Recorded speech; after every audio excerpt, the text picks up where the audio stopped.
On the 1st of August, 30 before Christ, the most enduring civilization of the ancient world took its final independent breaths. It was a matter of hours, and the people on the streets had no idea that everything would vanish forever by dawn.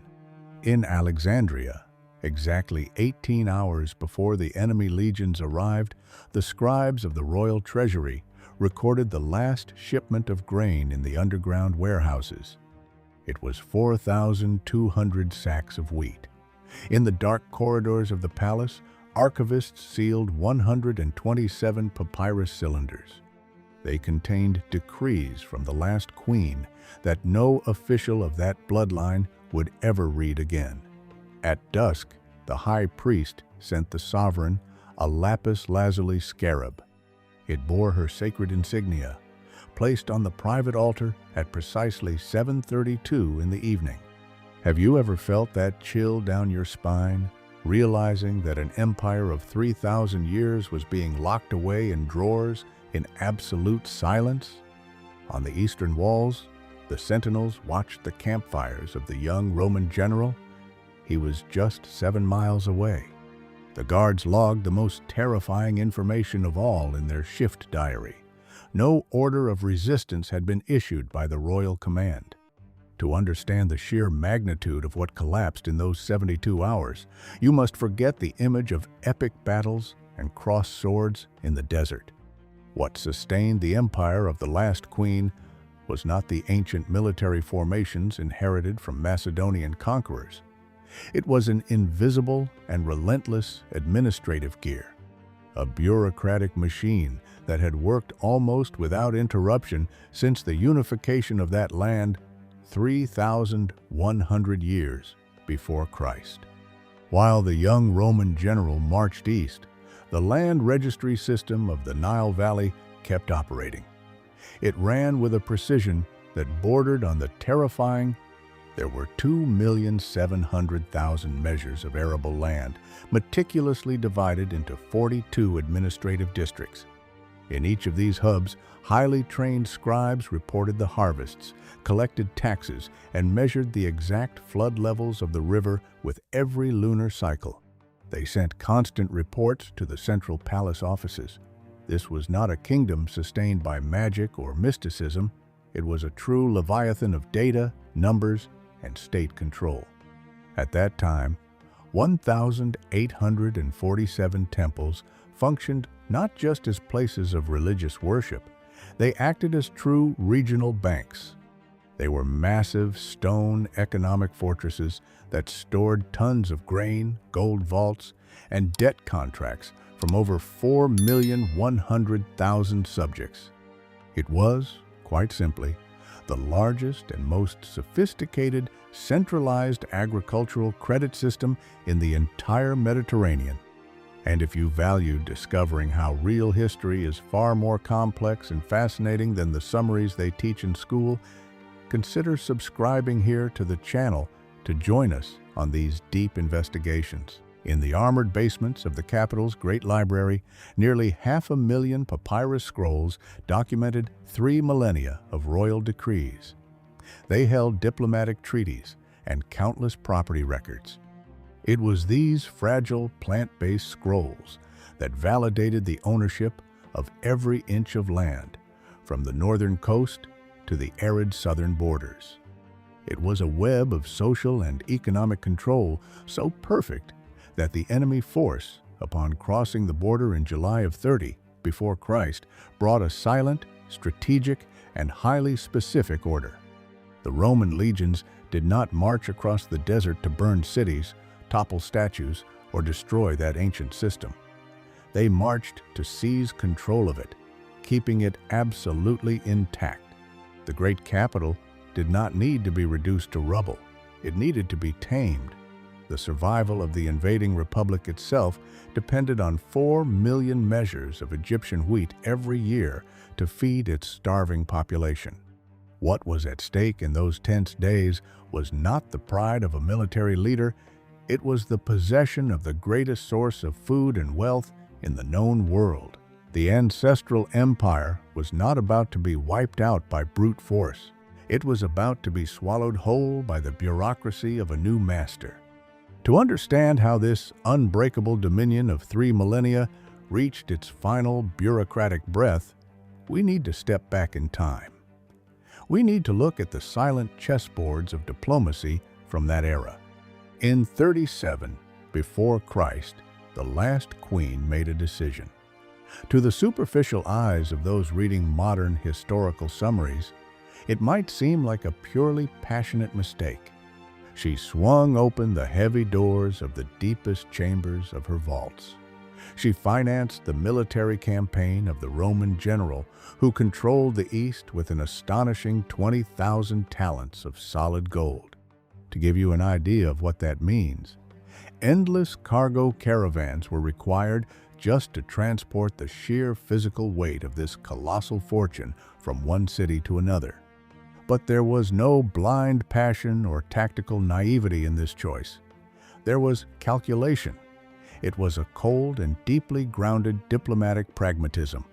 From the very beginning of her bloodline on the throne, the survival strategy of that territory against the growing political shadow of Rome was based on one relentless golden rule: always choose and fund the winning side in the endless foreign civil wars.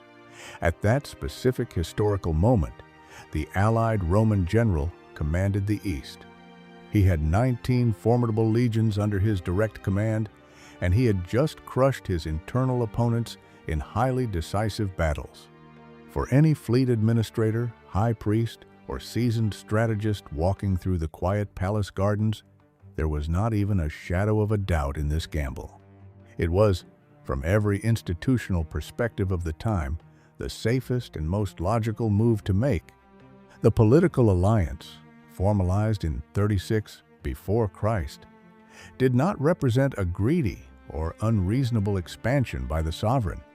The new military and territorial agreement simply returned vital areas of continuous production and trade to Egyptian control. This included the rich island of Cyprus and the strategic Phoenician coast, productive lands that had been lost a century earlier. The allied general was not conquering new worlds for the throne. He was, essentially, restoring the old borders. And when, 2 years later, in 34 before Christ, the queen hosted a grand ceremony to declare her young son as the legitimate heir to power, she merely triggered the same diplomatic mechanism. It was the exact tool her ancestors had always used to ensure stability against foreign powers. Every signed papyrus, every warship built with imported wood, and every minted coin replicated the old and efficient state survival manual with mathematical exactness. I will take a brief pause in our investigation here, because our community is made up of people who truly value the preservation of memory and the details hidden by time. Please, let us know in the comments what city or state you are watching from today. We make it a point to know our followers. We read and love replying to all the comments, because it is exactly this human connection that motivates us to keep unearthing these secrets. Returning to the marble corridors of the royal palace, everything seemed to be heading toward an unquestionable triumph of diplomacy. The queen moved her pieces with the precision that the ancient board demanded. The great misfortune, the true root of the tragedy that would silently unfold shortly after, was that the structure of the enemy's military game had completely changed. For the first time in over 300 years of turbulent international relations, the great neighboring republic had two supreme generals. They had absolutely equal forces and resources, dividing the known world right down the middle. The government did not collapse due to administrative incompetence. The sovereign just had the historical bad luck to bet the full weight of her millennial heritage, her treasures, and her armies on the exact man that the young and methodical leader of Rome would decide to wipe off the map. That ordinary choice, made in days of apparent peace, lit the fuse of a cold machine. Once in motion, It would forever crush the very concept of an independent kingdom. The great naval battle fought on the second day of September 31 before Christ in the murky waters of the western Gulf of Greece is usually where most accounts end this story.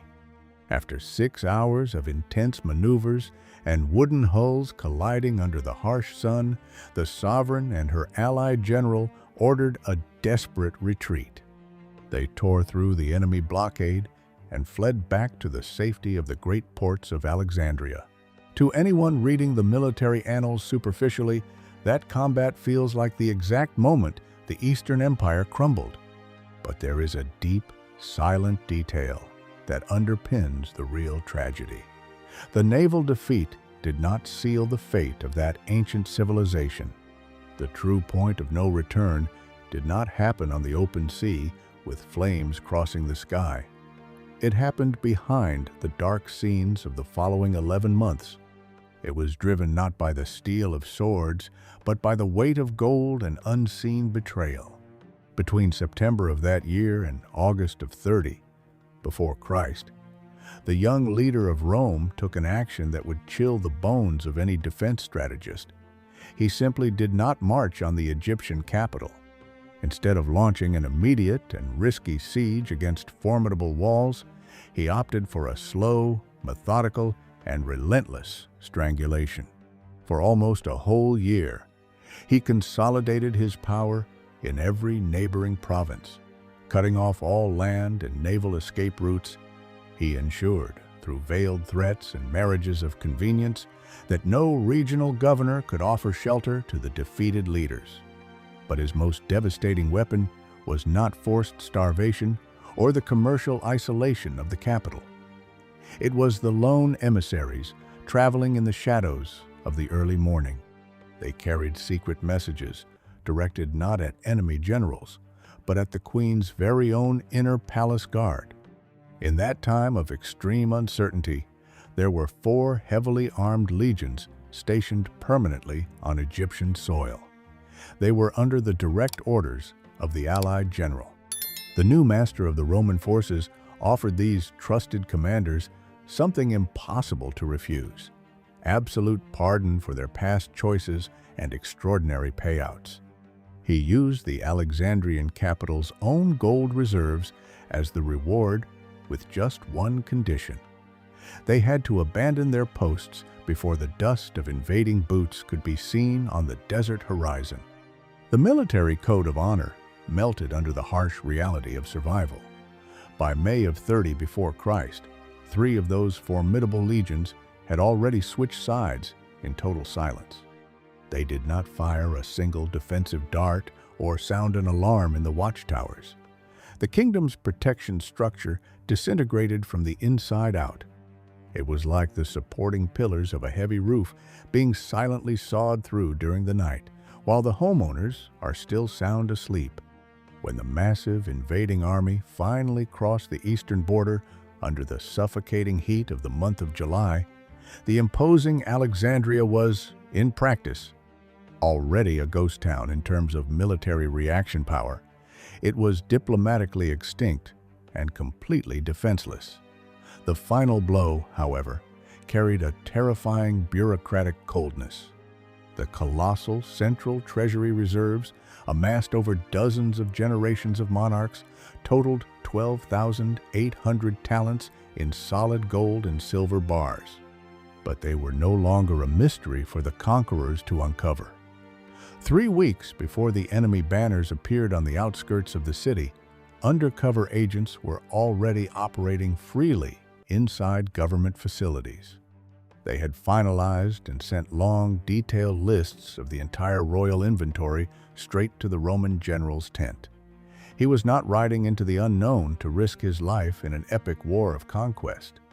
He walked with measured steps, holding the purchase receipt for his enemy's wealth safely tucked inside his tunic. And it is through understanding this lethal strangulation that we approach the great temporal abyss this story holds for us. On the 29th of July, 30 before Christ, exactly 2 days before the enemy legions crossed the capital's gates, a silent event occurred. It changes everything we know about the collapse of great empires. The military prefect appointed to command the occupation army was waiting in his tent at the edge of the eastern desert. He received no tactical instructions for the final siege from his supreme leader. He did not need to analyze blind spots in the walls or calculate the range of the battering rams. Instead, an officer crossed the camp and handed him 14 strictly sealed papyrus scrolls. This is the exact moment the epic narrative of gods and swords falls apart, revealing the coldest mechanism of human control. The 14 scrolls did not hold military surrender agreements. They were the complete and meticulous inventories of the entire colossal financial system that kept the nation alive. The pages revealed maps of the river routes, listed the exact stock of the warehouses, and bore the names of 1,847 high priests in active duty. These were the untouchable men who managed the religious fortresses like true bank managers of antiquity. The raw truth is that the invading army already had the blueprint of the building and the safe's passcode weeks before they had to force the front door. When the relentless leader of Rome entered the port metropolis on the first day of August, the ranks of soldiers awaited the immediate order to extinguish the defeated government. Yet, his first action was not to sign decrees of destruction, it was to use his pen to rename it. The majestic kingdom, holding 3 millennia of independent history, was demoted in a swift bureaucratic stroke.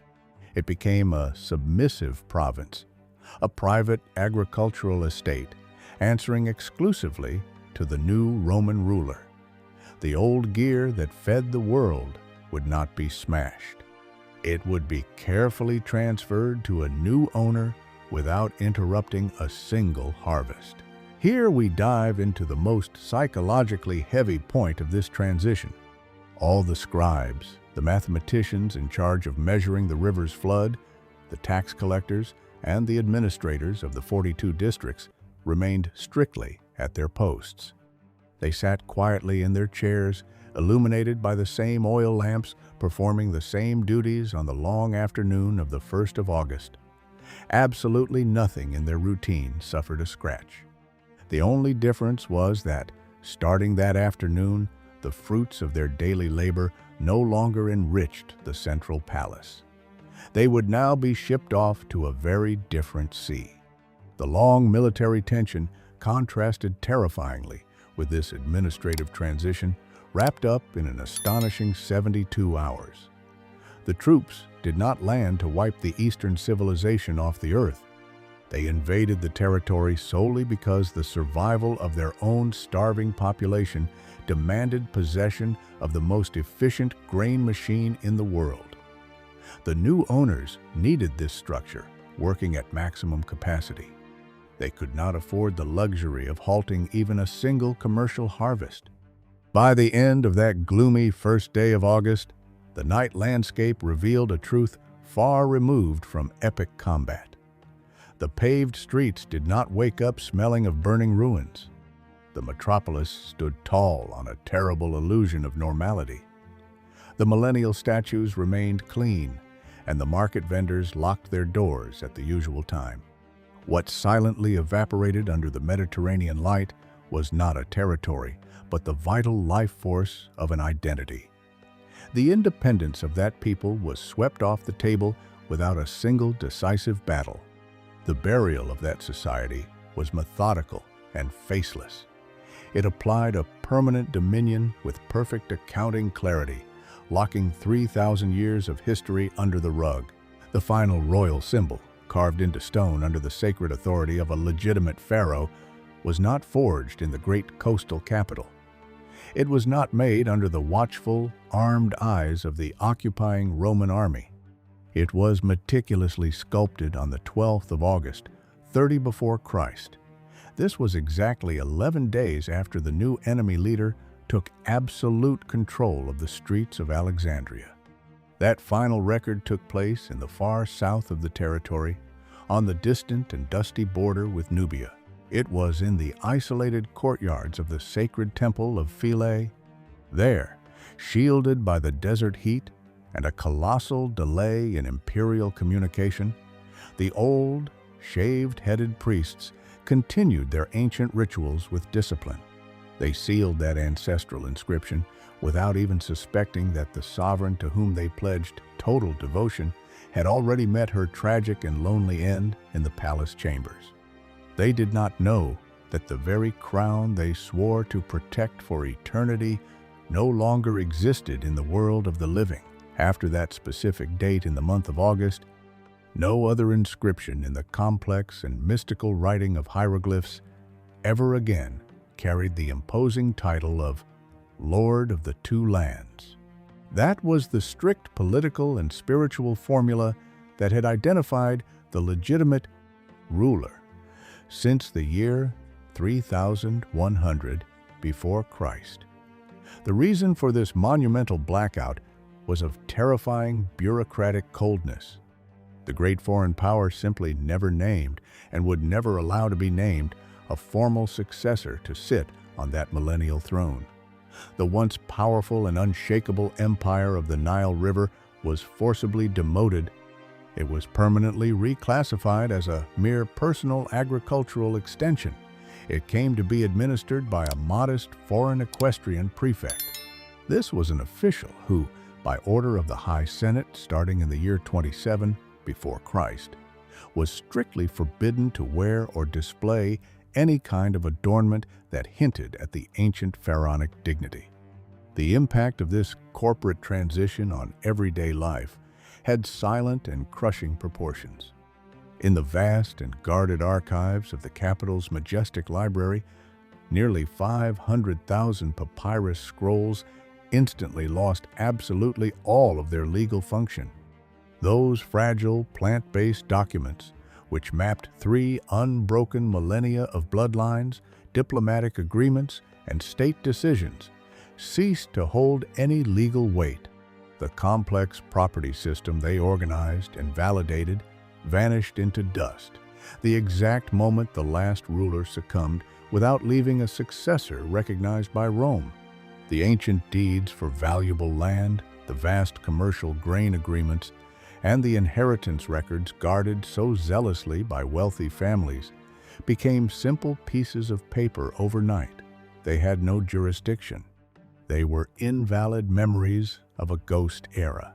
What came to its definitive end in that quiet and tense month of August 30 before Christ was not just the dramatic fall of another long dynasty. It was the relentless termination of the most enduring and stable administrative and cultural continuity in all of human history. A complete, undeniable, and permanent rupture that, astonishingly, was executed without the lethal flash of an epic closing battle in the sands.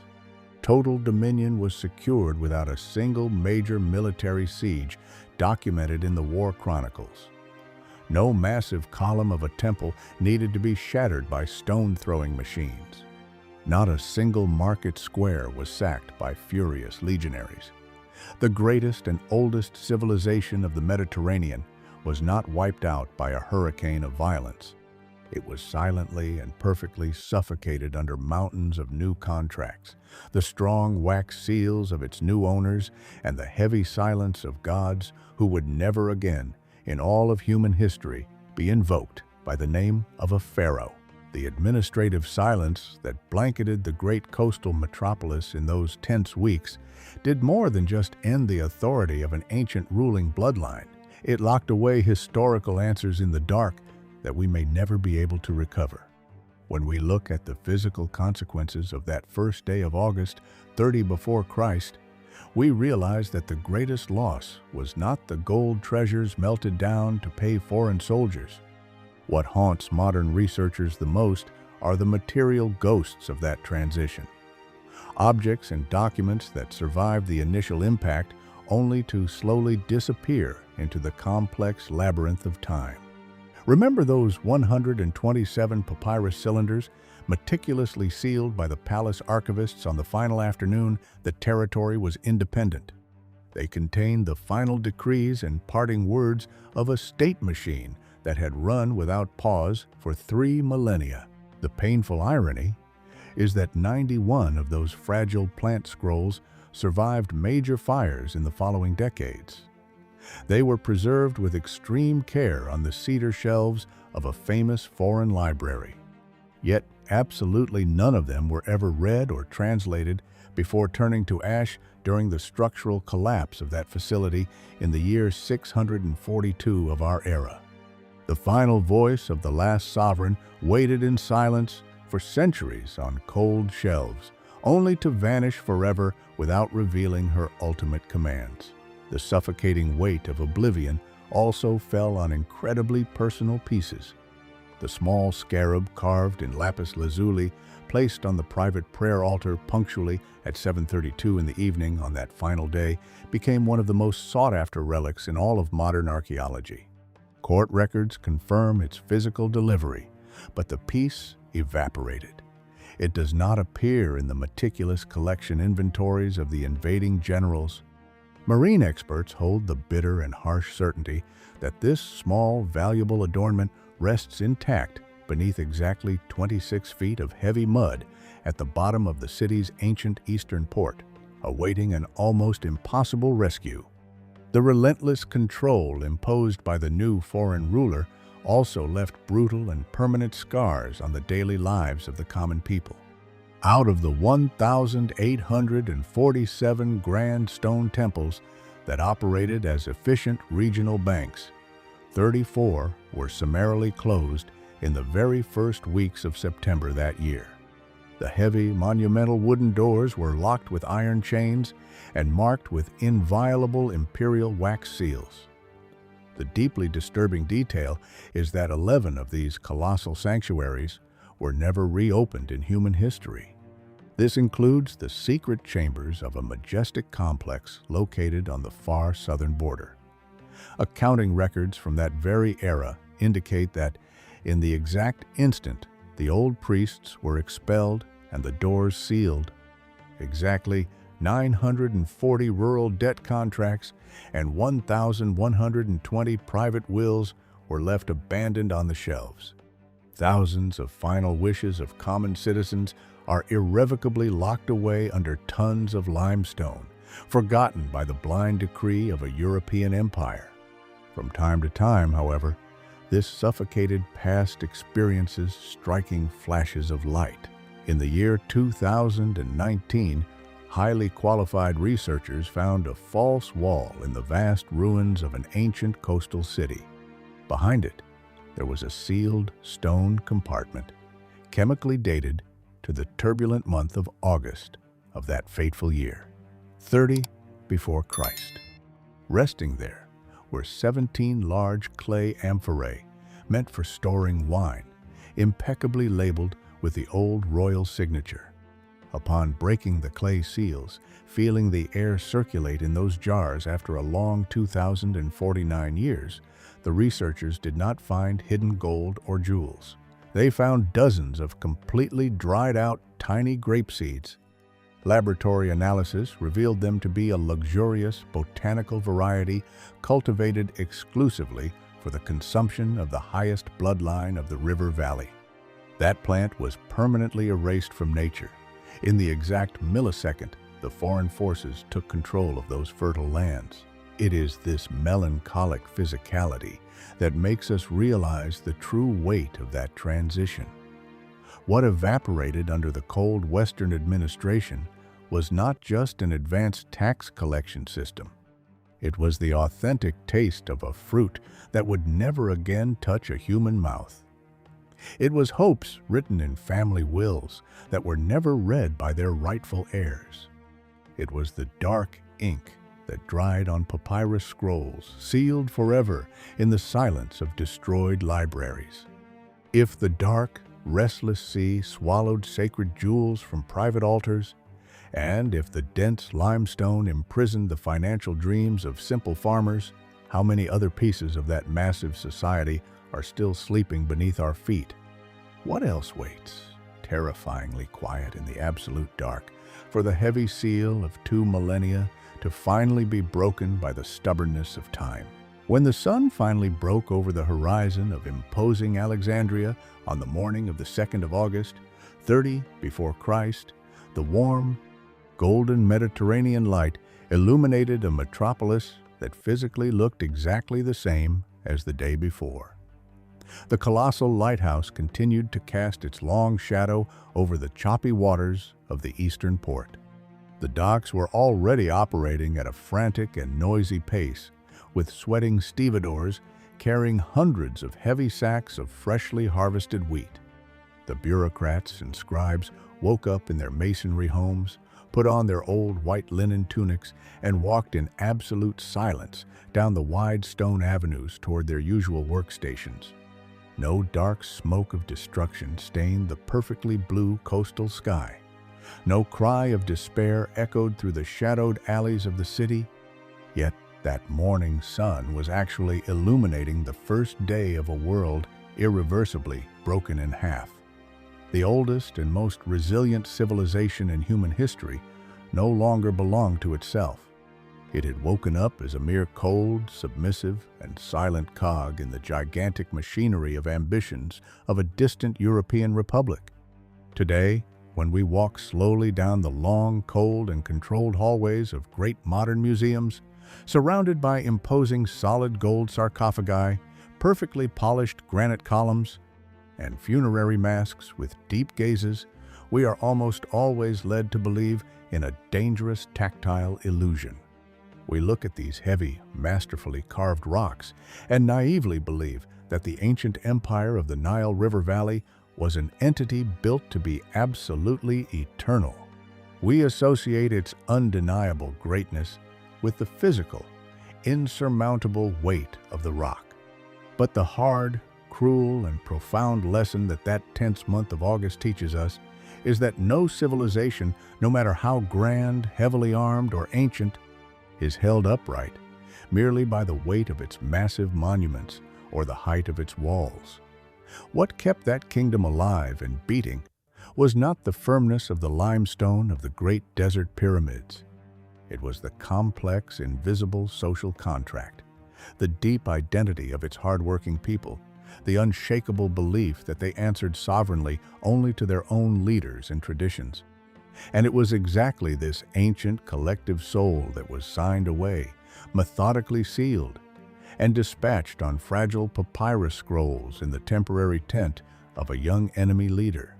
There is a terrifying and unavoidable chill down the spine when we grasp the naked, cold anatomy of this historical fall. The definitive transition did not require the flaming collapse of the skies, the epic clash of thousands of bronze shields tearing across the horizon, or the punitive wrath of the old gods of antiquity. Terrifyingly, it only required pragmatic men to take silent control of the tracing paper, the black ink, the iron keys to the seed warehouses, and the long rural tax ledgers.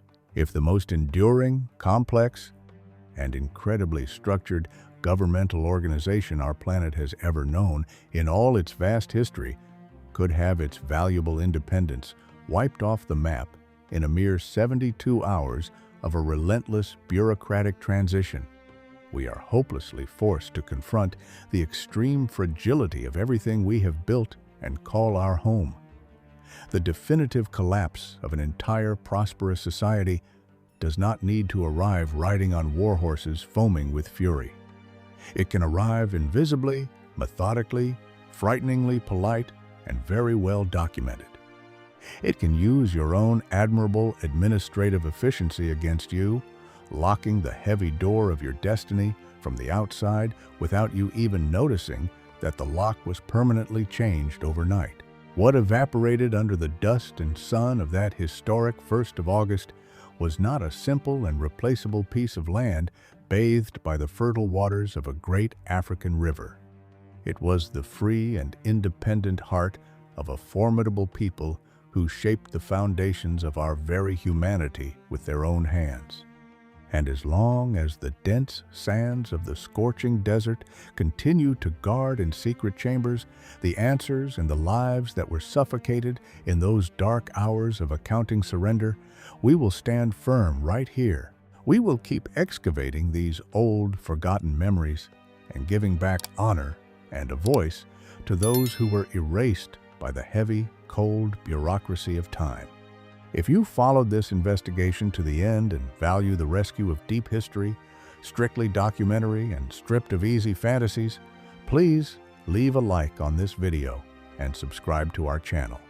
Your constant support is the lifeblood that allows us to keep exploring and illuminating the darkest and most fascinating corners of our shared past. Let us know in the comments which detail of this terrifyingly silent conquest made the biggest impact on you. A big hug, and we will see you soon on our next deep journey through the hidden truths of time